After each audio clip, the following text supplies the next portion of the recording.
Please stand for the Pledge of Allegiance. I pledge allegiance to the flag of the United States of America and to the republic for which it stands, one nation, under God, indivisible, with liberty and justice for all. Good morning, DP. I'm Chloe Miller. I'm Johnny Mendez. Today is February 9th, and in today's show, we'll be talking about our weekly installment of Counselor's Corner, where Ms. Douglas has some important information about financial aid applications. Girls water polo's first round CIF game against Marlboro High, where it was a close score the whole game. The Santa Barbara International Film Festival Virtuosos Awards that happened last night, where 8 of the best actors and actresses of the year were awarded. And more. So let's get right into it. This is DP News. And it starts now.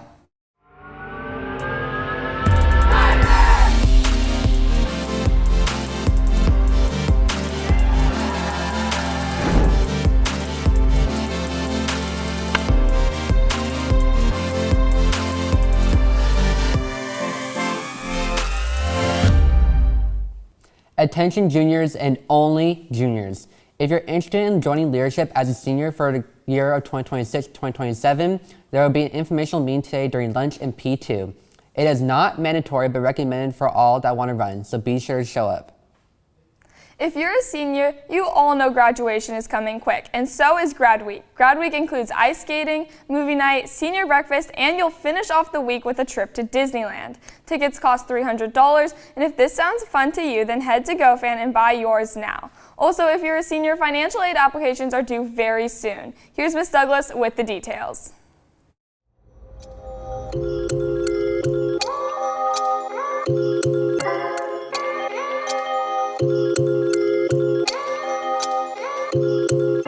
Good morning, DP. This is Ms. Douglas giving you this week's Counselor's Corner. While we don't have a career talk this week, we do have a college visit. Sonoma State will be visiting us this Wednesday during seminar in the College and Career Center. This green, eco-friendly campus offers one of the nation's only wine business institutes, meaning if you're interested in making wine or working in the wine business in the future, you're definitely going to want to check out this college visit. Seniors, have you completed your financial aid applications? Remember that if you want any sort of financial aid or federal funding for your four-year college, you must complete that application before the March 1st priority deadline. If you need help completing this, you can always come on to the College and Career Center. We are also open on Tuesday evenings until 6:30 for this help. As always, I hope you have a wonderful week, and we look forward to seeing you in the College and Career Center. Thank you, Ms. Douglas, for all the information. Important announcement for all students taking AP classes and choosing to take the AP test.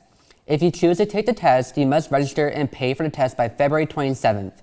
The cost for the exam is $102 per exam. For students that qualify for free or reduced lunch, the cost is $15 per exam. If you do not wish to register after February 27th, then you'll have to pay a $40 late fee. The deadline is March 6th. Registration will be closed and after this date, and refunds with cancellations will not be provided. AP exams will be taken from May 4th to the 15th. To register, students must sign up on My AP. Do not use your SB Unified email. You should change undecided on a specific test to yes or no if you do not want to take it. After, complete the payment through total registration. If you have any questions or concerns, please contact Ms. Ewer at muir@sbunified.org. But for now, let's head over to Lucas for today's sports recap. Thank you, Johnny. We had a big weekend in playoff sports. Let's start at the pro level, where the Seattle Seahawks beat the New England Patriots 29-13 in Super Bowl 60, winning the franchise's second Super Bowl with running back Kenneth Walker winning MVP. At the high school level, our DP wrestling showed out at the Channel League Championships in Santa Barbara, with 15 different wrestlers qualifying for CIF and 4 different wrestlers finishing first place in Channel League. Leslie De La Rosa Reyes placed first in the girls' 140-pound weight class. Seamus Fergus placed first in the boys' 150-pound weight class. Brandon Velasquez placed first in the boys' 157-pound weight class. And Ethan Ono placed first in the boys' 215-pound weight class, as well as winning the Upper Weight Outstanding Wrestler Award. Wrestling continues their season this weekend when they wrestle in CIF on Friday and Saturday. Last Saturday, our track and field team raced at Arcadia High School, where Owen Abbott had a huge day. Abbott set school records in the 1,500-meter race with a time of 3:57.44 and in the 3,000-meter race with a time of 8:30.98, placing him 5th and 10th respectively in national rankings. Congratulations to Owen. I can't wait to see how many more records fall in the rest of the season. Coming back up to DP, our girls water polo took on Marlboro at home in a tight match in the first round of CIF playoffs.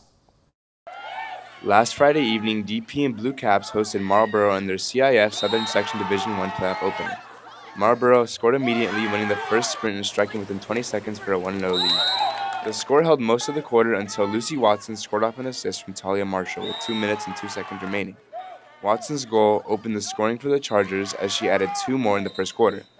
The teams traded goals to a 5-5 halftime tie before DP pulled ahead 9-7 after the third. The fourth quarter stayed competitive with 7 combined goals, but the Chargers' lead never dropped below 2. Key goals came from Charlotte Nuschel, McAvoy, and Weiga. Reporting for DP News, this is Avon Corona and Wyatt Gingrich. That game was super exciting to watch, and good luck on Thursday. Speaking of things happening this week, Valentine's Day is coming up, so Cheer will be selling Valentine's Grams by the Greek at lunch today through Wednesday. This is a great way to surprise your friends or your boo. It is also a great way to support DP Cheer. Now, if you want to hear more about our CIF games happening on Thursday, here's Lucas. Thank you, Chloe. Well, we don't have any sports today. It is a big week for CIF playoffs with 3 different teams playing on Thursday. Girls basketball hits the road to take on Los Alamitos, while girls water polo and soccer play at home, with water polo taking on Agora at 5 and soccer playing La Mirada with time TBD. Good luck to all of our teams playing on Thursday. Now, for another big DP win, let's send it up to Johnny. Wishing you all luck to the teams on the road and at home. Shifting from the field to the classroom, last Saturday, DP math team competed against SM, SB, Kate, O Christian, and WCA at the Westmont College Mathematics Field Day. On the 9th to 10th grade team, Elena Beckman, Siyu Kim Jung, Ava Shong, Shayon Sen Mostafi, and Hansung Wong won the College Bowl preliminaries with a score of 21-7 against Kate. They also took first place with the written exam. For 11th to 12th grade team, each team selected one student to give a presentation on prime numbers. Senior Aaron G was selected as one of the top 3 presenters and had the honor presenting to all participants. If you see them throughout today, make sure to congratulate them on their win. Congrats to you all. Well, that's almost all for today, DP. Make sure to check out Instagram at DPNews805. Stay tuned for a look at a recap of the film festival last night, where 8 actors and actresses were honored, including the one and only Jacob Elordi. And thanks for watching.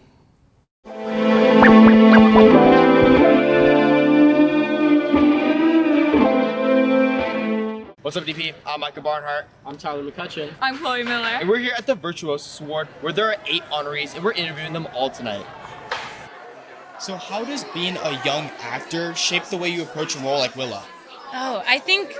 The best part about it is Willa's 16, and I remember what it was like to be 16. So I think that anchoring myself in that and the feelings of confusion and not really feeling you fit in one place, whether it be at school or in life, I think that was something that I really relied on with Willa. Your 2024 role in the Civil War, or with the secret agent following that role, are you more drawn to political roles? I think so. Yeah, I like politics, and I think that what I do as an actor, as an artist, as a director, it's a reflection of the things that I'm interested at. So I think so. That doesn't mean that I'm only doing political films, but also too, I tend to see politics in everything. I did Puss in Boots, right? Like the film about the camels. Like there's some political stuff in there. Hello. Good to meet you. All right, so your character played a huge part in the French 75, which was all about resistance and people standing up. How do you think that relates, like that film coming out now in the time of everything happening? It's so crazy to know, I don't know if you know this, but it's so crazy to know that he wrote this movie almost 20 years ago. Really? And yes, and how relevant it still is in the times that we're in right now. And it's so crazy because before the movie came out, I was like, this is going to shake the table and it's going to create dialogue, necessary dialogue, no matter who it makes uncomfortable. So I feel like this movie was very, very important, and very necessary. So I heard about the long, extensive, prosthetic transformation process it took to turn into Gladys. Yeah. Does it ever surprise you or, make you laugh when people recognize you on the street, even though you look so much different from Gladys? You know what? People usually recognize my voice. They don't recognize me, or they'll recognize me from Uncle Buck or Field of Dreams or something like that, older films. So I usually can kind of be under the wire very easily. But then when people kind of go, oh, you played that part of Aunt Gladys? They kind of look at me like that. So that's kind of fun. You know what I mean? That's awesome. So how important is it for the younger generation to connect with classic stories through film? I think it's so important. I think, storytelling is our oldest and sort of most valuable tradition that we all hold. And I think I think film is the youngest format or the youngest art form to tell those stories. It's visual, it's exciting, it's inclusive. I think it's vital. 100%. All right, thank you. Thank you, man. Well, DP, that's a wrap on the Virtual Host Award. Unfortunately, we didn't get the interview with the one, the only Sydney Sweeney. For reporting for DP News, I'm Micah Barnhart. I'm Tyler McCutcheon. I'm Chloe Miller. And we'll see y'all next time.